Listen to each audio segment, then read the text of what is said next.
Hello world, Shelly here, and it's time for your Friday Foundation Fix, where you can get your fix of foundation reviews in between foundation fests. And today we are going to check out the new release from IT Cosmetics. I have the Confidence in a foundation here in shade 110 Light Fair Neutral. This comes in 48 different shades with both the fair and deep ends of the spectrum very well represented. You get 1 fluid ounce of product for a retail price of $32. This is currently getting 3.9 out of 5 stars on Ulta's website with about 350 or so reviews. If we take a look at the claims, this is supposed to have a velvet matte finish, full coverage, oil-free, humidity-proof, covers blemishes, dark spots, and other imperfections. As per most IT Cosmetics makeup products, you also get a lot of skincare benefits inside this product. It's infused with ceramides, peptides, hydrolyzed collagen, hyaluronic acid, and squalane, and whenever you have something with hyaluronic acid, you also want to make sure it's got good moisturizing properties because hyaluronic acid can help retain moisture, but if you don't have any moisture for it to take from, it can actually pull moisture from your skin. And I checked the ingredient list, and this does have some humectants in it that provide moisture for that hyaluronic acid, so that is definitely good. I don't see any fragrance listed in the ingredients, so that is also good as well. They list it as being perfect for normal, dry, combo, and oily skin, so that should cover just about everybody. Let's take a look at this shade swatched against a few others in my collection, so that if you know your shade in one of these others, you may be able to figure out what shade of this would be good for you. Swatch time. First up is today's foundation, the IT Cosmetics Confidence in a Foundation in shade 110 Light Fair Neutral. Second, I've got the IT Cosmetics Bye Bye Foundation in shade Light. Third up is the IT Cosmetics CC Plus Cream in shade Fair. You see why it's so hard to find a match in IT Cosmetics because there's really no similarity between any three of these swatches, even though they're all in the same ballpark in terms of shades. But I digress. The fourth swatch is Estee Lauder Double Wear Stay in Place in 1C1 Cool Bone. And last up, I've got the MAC Mineralize in NW15, which I would say is about the most similar to the IT Cosmetics 110 in Fair Light Neutral. I already cleansed, moisturized, and sunscreened my face. I have primed with the Strivectin Line Blur Effector, and I am starting out with a 44-year-old face. I've got some sun damage, some deeper lines, my forehead and my smile lines that foundation likes to settle into. I've got some larger pores on my cheeks that I like to try to cover up. Let's see how this does. We've got a nice frosted glass bottle with a pump in terms of our packaging here. I will go in on one side of my face with a sponge. This is a Real Techniques Miracle Complexion sponge. I've dampened it. And on the other side, I will use my IT Cosmetics. This is one of the Airbrush foundation brushes, number 77. It is not dirty. They have some skincare built into the brushes that gives the end that sort of pink coloring to it. So we'll see if one way it works better than the other.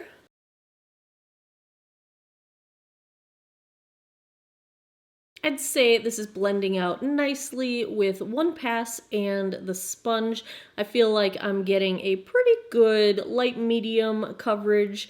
It is clinging just a tiny bit to some dry skin I have on my upper lip and around my nostril, but every place else it's looking quite nice. It looks fine on my nose, it looks fine on my forehead.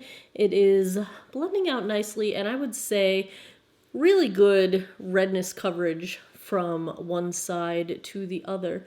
So this is supposed to be a velvet matte finish. It does look fairly matte but not dry at this point. We'll see how that continues as it settles down. Let's try out the brush side.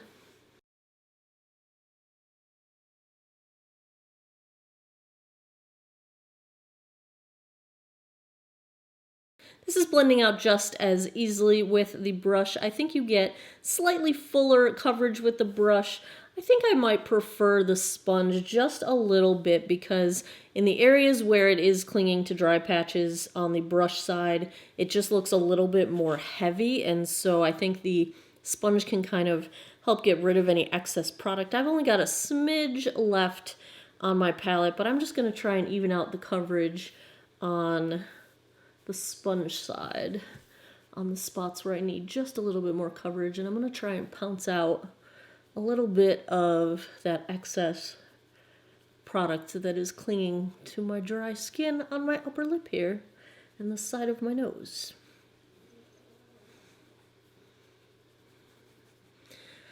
We're getting some dreaded polka dot pores on the nose. As this is setting down, it is a matte finish, but that sort of velvetness is really accentuating the dry skin areas of my face, and it's really clinging to these dry patches. Let me zoom you in and show you. I'm probably going to try to add a little more product to smooth it out, but I want you to see what's happening here.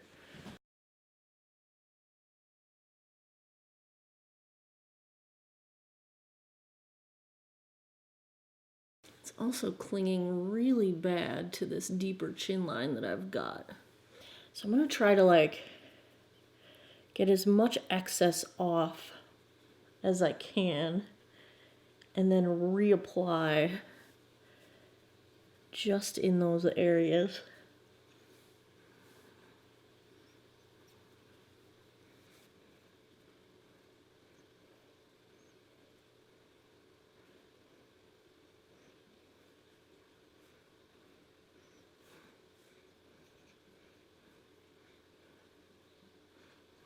It's a little bit better, but I can pretty much tell you that without a miracle, I'll probably never wear this again. I am going to finish my face and go to work.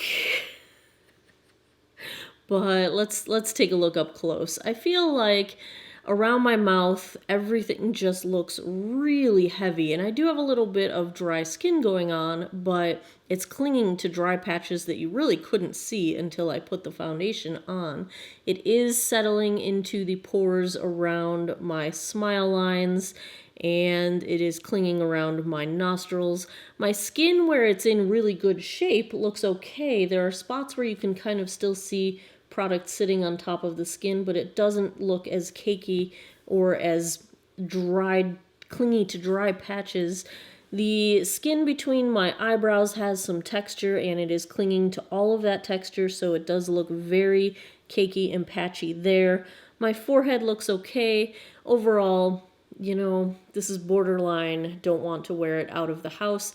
I am going to, I think, try and fix it with some setting powder and see if that helps, but this really does not seem to work well for any kind of flaky, dry skin. I think if your skin is dry but not flaking, the ingredient claims may be helpful and good, but if you have any kind of flaking or you know, the little dry flakes, the little dry texture that you get of dry skin that, you know, hasn't yet exfoliated off, then this is very much clinging to those spots.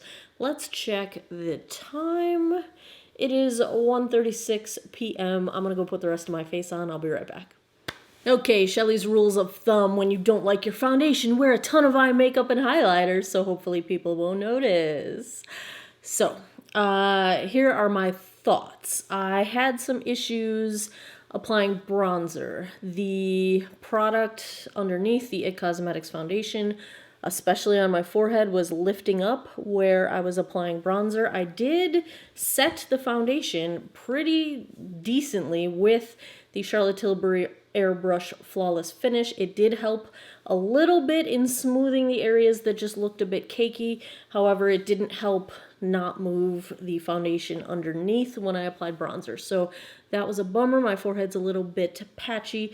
Everything else went on fine. The concealer blended into the foundation just fine. Where did I put it? I don't see where I put it, but I'm using the Julep 5-in-1 cushion something or other. I will link it down below. I'm really enjoying that concealer, but everything else blended fine. I still feel like it looks really heavy and scaly. Basically this whole area here, but hopefully the rest is going to distract from it. My eyes are the Pat McGrath Mothership 3 Subversive eyeshadow palette. On my face, my bronzer is the Balm Desert. My highlight is Natasha Denona Super Glow with a little shot of the Fenty Beauty How Many Carats on top, because more highlight, maybe you will forget that you don't like your foundation. Blush is the Charlotte Tilbury Cheek to Chic, aka Nipple Blush in Pillow Talk. My eyeliner is the CoverGirl. This is the Active Get In Line liquid liner, and I'm thoroughly enjoying it. The mascara is Kevyn Aucoin Expert Mascara. My lip is a combination of the Revlon Ultra HD Hyper Matte in Death Valley, which I cannot stop wearing, and a little bit of Pat McGrath Lust Gloss. I think this is in nude. Can't read it, need new reading glasses. So that is what is going on the rest of my face. I will give you guys a daylight check-in in a few hours, and I will come back at the end of the night. We will see if this wore any better, and I'll give you my final thoughts. Hey guys, daylight check-in here. Daylight is fading right now. It is about 7:40 p.m., so we are pretty well into the day, good 6 hours. And I asked a couple of my makeup-loving students what they thought of the foundation, and they said it looked nice, except that you could see that it clings to dry patches up close. So, pretty much same thing that I was thinking. I think color match is okay, and a little bit yellow for my taste, but that seems to be all IT Cosmetics foundations. They just love to make everything yellow, even though this one's supposed to be neutral. But I think it's holding up all right. Doesn't look any better than it did before, but has not degraded too much in the time that has passed. So that's where we're at now. I'll be back at the end of the night with my final thoughts. 11:39 p.m. That puts us just past the 10-hour mark. Let's take a look at how the IT Cosmetics confidence in a foundation held up. And I would say it probably meets its long wear claim, but at this 10-hour mark, it's yikes. My cheeks look lovely, but if you zoom in or get anywhere near me, you will see that, well, let's just zoom in. My chin, mouth, and nose area are just a blotchy, cakey, bunched up mess of product that is clinging to every dry patch and scale of skin. It wore off pretty significantly on my chin. It is bunched up and gathered up and just product missing all around my mouth and nostrils. The product is giving polka dot pores on my nose. Like I said, cheeks look like nothing even happened all day. The blush bronzer highlight is fully intact and no trouble there. But as you go up, the product is bunching up, gathering, and wearing away on the texture in between my eyebrows. And it's just sort of disappearing off of my forehead. It is caking up and getting a little gunky along the hairline. So overall, I would say, yeah, if you call it a long wear, I expect 10 to 12 hours out of a long wear foundation, and we just about get there. I would not say it's exceptional performance in terms of a long wear. For the claims, when we talk about dry skin and maturing skin, which are the two things that I am looking at when I'm looking for performance in foundation, this did not settle into my forehead lines or my smile lines, but it did settle into my deeper chin lines. So I would say it settles into deeper lines. You might be okay with fine lines. In terms of the feeling for dry skin, I don't feel like it's exceptionally hydrating. I really do want to wash this off my face.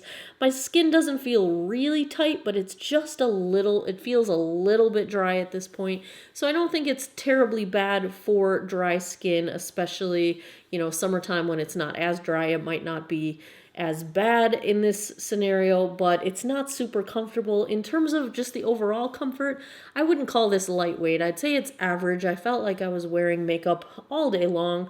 The other issue I had, you can see that so much is worn off my nose you almost can't see, but you can kind of see the spaces on where my nose pads of my sunglasses were. I wore sunglasses for 20 minutes while I was driving. So I was not working up a sweat. I was not moving around. I was sitting still, wearing sunglasses while driving for 20 minutes. And as soon as I took my sunglasses off, all of the product from the nose pads was gone. So I don't think this is very transfer resistant. I have felt like at times during the day I've touched my face and you can see there's product on my fingertips. So it does transfer. I don't like this foundation. If I had to give a grade to the IT Cosmetics Confidence in a Foundation, the only reason I'm not going straight F is because it was barely wearable enough that I wore it outside the house.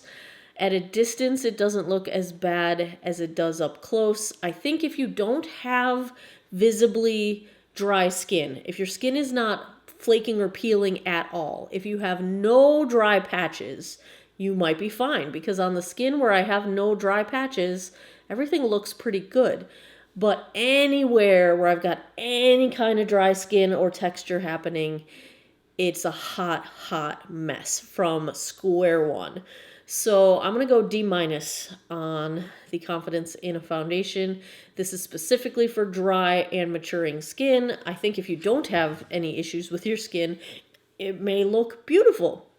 But I would say as far as having issues goes, I really have not very many issues. So for it to be that extremely clingy to my skin, which is not that bad in terms of, scale of, 1 to lots of issues, I'm not comfortable saying you should run out and buy it. So there you have it. Another foundation fix is in the books. If you have suggestions for foundations you guys would like to see me review, leave them down below. If you want to see if I've already reviewed something, go to geekoutofwater.com, click the Foundation Fest link. You'll find a ranked, sortable, searchable spreadsheet of all the foundation reviews that I have done.